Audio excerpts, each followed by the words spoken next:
Students, hope you are doing well. In this video, we will discuss about control and coordination in plants. इस topic को पढ़ने से पहले हम लोग एनिमल्स के कंट्रोल एंड कोऑर्डिनेशन के रीजन का क्विक रिवीजन कर लेते हैं।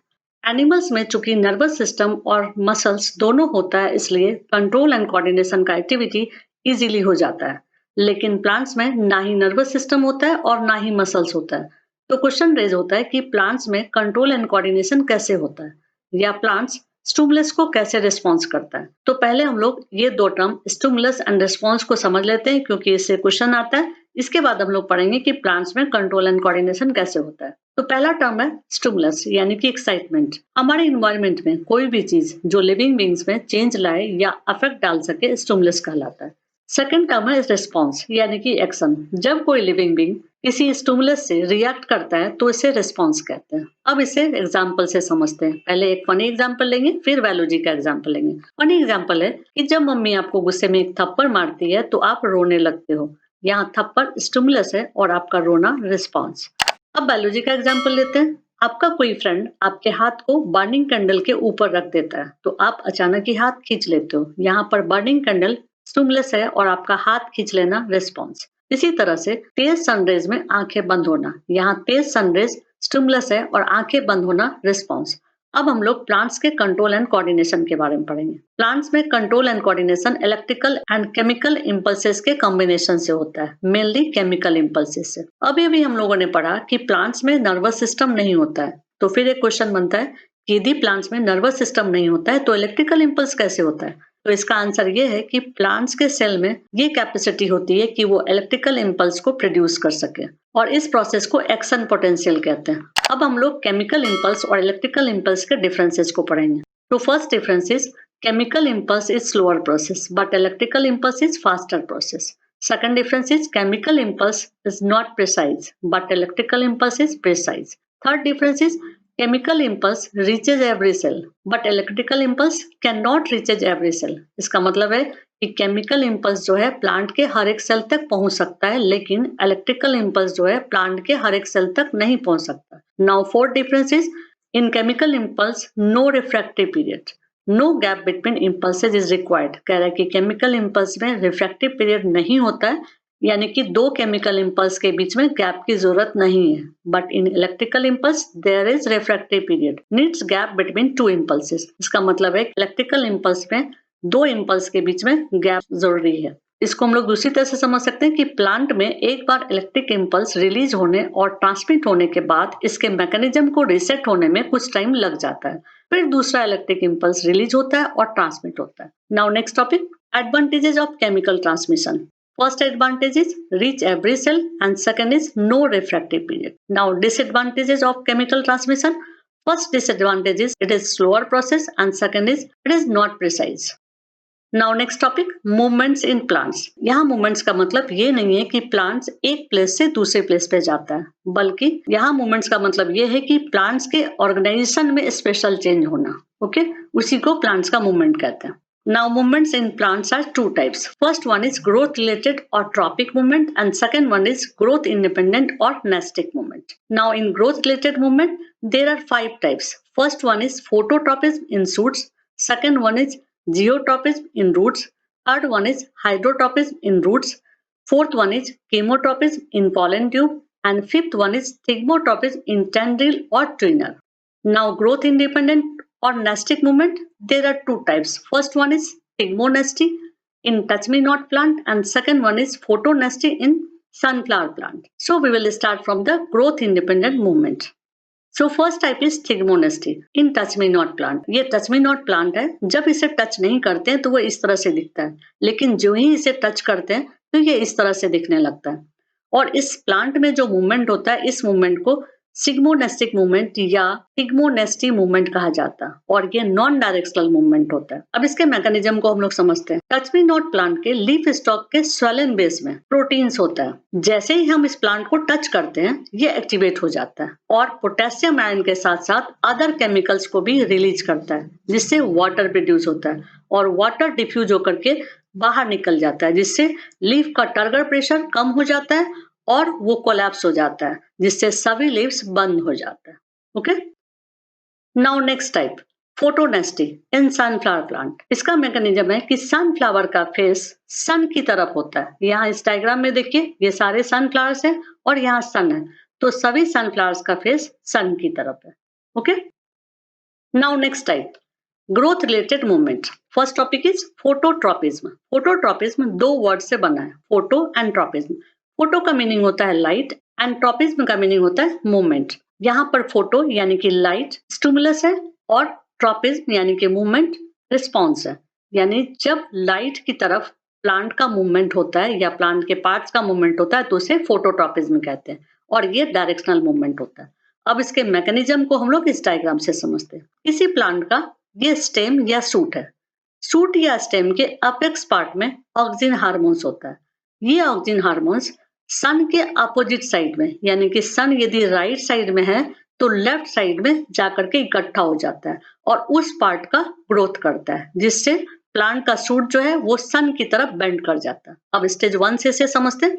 स्टेज 1 में सन इसके ऊपर है और ऑक्सिन हार्मोन्स ऐसे बिखरा पड़ा है। स्टेज 2 में सन राइट साइड में आ गया और ऑक्सिन हार्मोन्स जो है लेफ्ट साइड में इकट्ठा होना स्टार्ट कर दिया। ओके, थर्ड स्टेज में इस सूट में थोड़ा ग्रोथ हो चुका है और वो ग्रोथ सन की तरफ बेंड कर रहा है। अब यहाँ देखिए किस तरफ ग्रोथ हो रहा है, तो सन राइट साइड में है, इस पार्ट में ग्रोथ नहीं हो रहा है, लेकिन इसके अपोजिट साइड में जहां पर ऑक्सिन हार्मोन्स है वहां ग्रोथ हो रहा है, जिसकी वजह से ये सन की तरफ बेंड कर रहा है, जो फोर्थ स्टेज में हम लोग को क्लियरली दिख रहा है।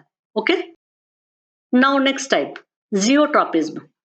जियोट्रॉपिज्म भी दो वर्ड से बना है, जियो एंड ट्रॉपिज्म। जियो का मीनिंग होता है अर्थ और ट्रॉपिज्म का मीनिंग होता है मूवमेंट।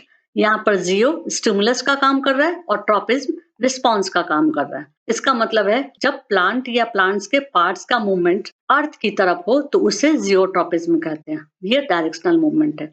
अब इसके मैकेनिज्म को समझने के लिए हम लोग इस डायग्राम को देखते हैं। इस डायग्राम में हम लोग देख रहे हैं कि इस प्लांट का रूट्स जो है वो अर्थ के ग्रेविटेशनल फोर्स की तरफ मूवमेंट कर रहा है और इसका सूट जो है अर्थ के अपोजिट डायरेक्शन में, यानी ऊपर की तरफ ग्रो कर रहा है, मूवमेंट कर रहा है। तो जियोट्रॉपिज्म टू टाइप्स के हो गए, first positive geotropism and second negative geotropism. इसको हम लोग इस डायग्राम से समझ सकते हैं। जो अर्थ के डायरेक्शन में मूवमेंट कर रहा है उसे पॉजिटिवली जियोट्रॉपिक मूवमेंट कहेंगे और जो ग्रेविटेशन के अपोजिट कर रहा है उसे नेगेटिवली जियोट्रॉपिक मूवमेंट कहेंगे। Okay, next type is hydrotropism. Hydrotropism भी टू वर्ड्स के कंप्राइज होने से बना है। फर्स्ट वर्ड है हाइड्रो एंड सेकंड वर्ड है ट्रॉपिज्म। हाइड्रो का मीनिंग होता है वाटर एंड ट्रॉपिज्म का मीनिंग होता है मूवमेंट। वाटर यहाँ पर स्टिमुलस का काम कर रहा है और मूवमेंट यहाँ पर रिस्पॉन्स का काम कर रहा है। यानी वाटर की तरफ यदि प्लांट्स या प्लांट्स के पार्ट्स का मूवमेंट होता है तो उसे हाइड्रोट्रॉपिज्म कहते हैं। ये भी डायरेक्शनल मूवमेंट है। अब इसके मैकेनिज्म को हम लोग इन दो डायग्राम से समझते हैं। पहले डायग्राम में देख रहे हैं कि एक ग्राम सीड है जिसे सॉइल अप करने के बाद सॉइल के अंदर दबा दिया गया है। जहां पर ये सीड है वहां वाटर मॉलिक्यूल्स नहीं है, लेकिन इसके पास में एक पोरस स्पॉट है जिसमें वाटर भरा हुआ है और इसका वाटर रिसते हुए नीचे की तरफ आ गया। और साथ में हम लोग देख रहे हैं कि इस ग्राम सीड का जो रूट है वो वाटर मॉलिक्यूल्स की तरफ मूव कर रहा है। ओके, अब सेकंड डायग्राम में देखते हैं। यहाँ पर ये सीड जो है ये प्लांट्स बन चुका है, लेकिन यहाँ इस एरिया में कहीं भी वाटर नहीं है, लेकिन पॉट में वाटर है और वो पॉट टूटा हुआ है। तो इस प्लांट का रूट जो है वो वाटर के डायरेक्शन में मूवमेंट कर रहा है। Okay, now next type chemotropism. ये भी टू वर्ड्स के कंप्राइज होने से बना है, कीमो एंड ट्रॉपिज्म। कीमो का मीनिंग होता है केमिकल एंड ट्रॉपिज्म का मीनिंग होता है मूवमेंट। यहाँ पर केमिकल स्टिमुलस का काम कर रहा है और मूवमेंट रिस्पॉन्स का काम कर रहा है। यानी कि प्लांट्स के किसी पार्ट में यदि केमिकल के थ्रू मूवमेंट हो तो उसे कीमोट्रॉपिज्म कहते हैं। ये भी डायरेक्शनल मूवमेंट है। अब इसके मैकेनिज्म को हम लोग इस डायग्राम से समझते हैं। ये फ्लावर का फीमेल पार्ट्स है, ये स्टिग्मा, ये स्टाइल और ये ओवरी। ओके, जब स्टिग्मा पर पोलन ग्रेन पड़ता है तो जैसे ही पोलन ग्रेन इससे टच होता है एक केमिकल रिलीज होता है और केमिकल रिलीज होने पर ये पोलन ग्रेन पोलन ट्यूब से होते हुए ओव्यूल तक पहुंच जाता है और इस प्रोसेस को कीमोट्रॉपिज्म कहा जाता है। Now next type is thigmotropism.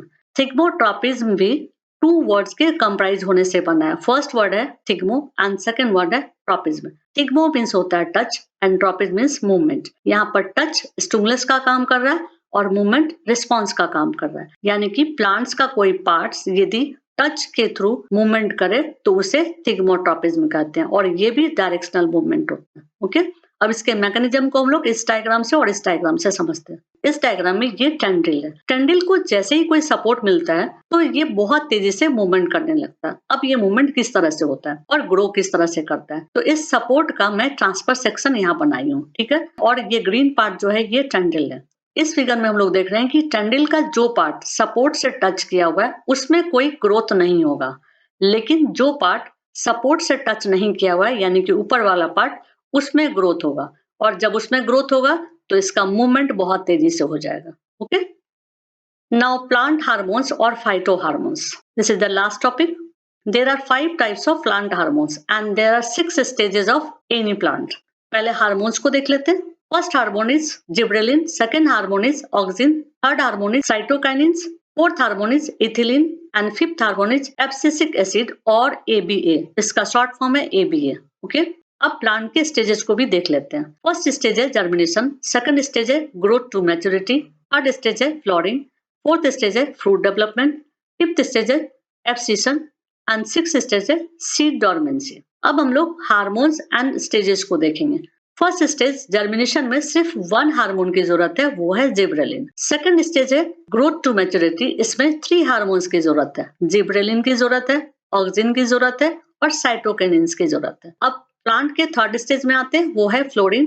Flooring में टोटल 4 हार्मोन्स की जरूरत है। फर्स्ट हार्मोन है जिब्रेलिन, सेकंड हार्मोन है ऑक्सिन, थर्ड हार्मोन है साइटोकिनिन्स, फोर्थ हार्मोन है इथिलीन। अब नेक्स्ट स्टेज में आते हैं, ये है फ्रूट डेवलपमेंट। फ्रूट डेवलपमेंट में इन्हीं 4 हार्मोन्स की जरूरत पड़ती है क्योंकि फ्लोरिंग के बाद ही फ्रूट डेवलपमेंट होता है, इसलिए इन 4 हार्मोन से ही फ्रूट डेवलपमेंट होगा, gibberellin, auxin, cytokinins and ethylene. Next stage है एब्सिशन।